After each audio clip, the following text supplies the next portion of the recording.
देश के प्रधानमंत्री नरेंद्र मोदी बार बार ये कहते रहे हैं कि युद्ध का वक्त नहीं है। हम तो उस मुल्क से आते हैं जो बुद्ध का देश है। हम युद्ध के पक्ष में कभी रह ही नहीं सकते।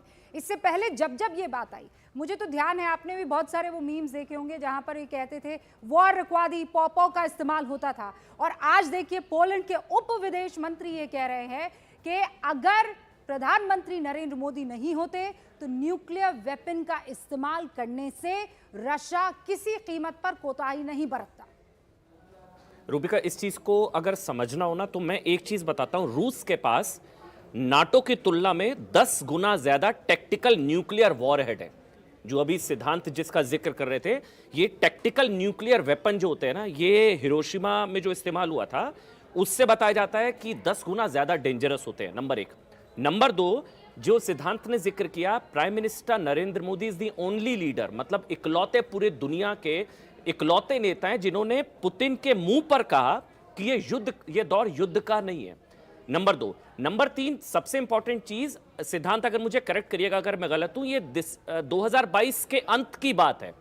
ये 2022 के अंत में एक रिपोर्ट भी आई थी जिसमें अमेरिका बाइडेन प्रशासन के 2 अमेरिकी अधिकारियों के हवाले से यह कहा गया था कि हां, ये पीएम मोदी ने कन्विंस किया ताकि न्यूक्लियर वेपन ना इस्तेमाल हो।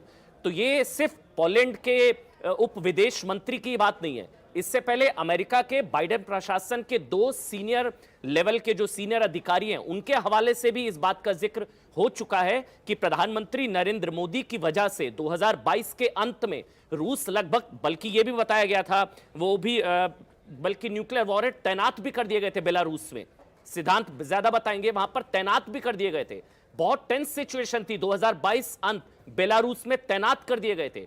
उस वक्त 2022 के अंत में उसके बाद विपक्ष बार बार ये कहता रहा था। उसके बाद आप देखिए 2023 आया, 2024 आया, और स्पेशली 2024 के वक्त जब चुनाव हो रहे थे तब इसका जिक्र हो रहा था कि कहां से कोई वॉर, क्योंकि एस जयशंकर से, Siddhant is going to tell us, S Jaishankar से इस बारे में बहुत मर्तबा बात की गई, उनसे पूछा गया और उन्होंने डिटेल में कभी डिटेल में नहीं गए।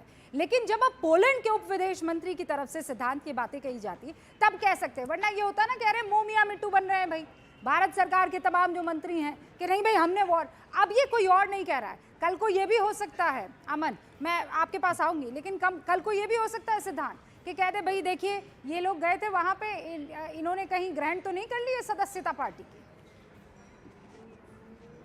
हाँ जी,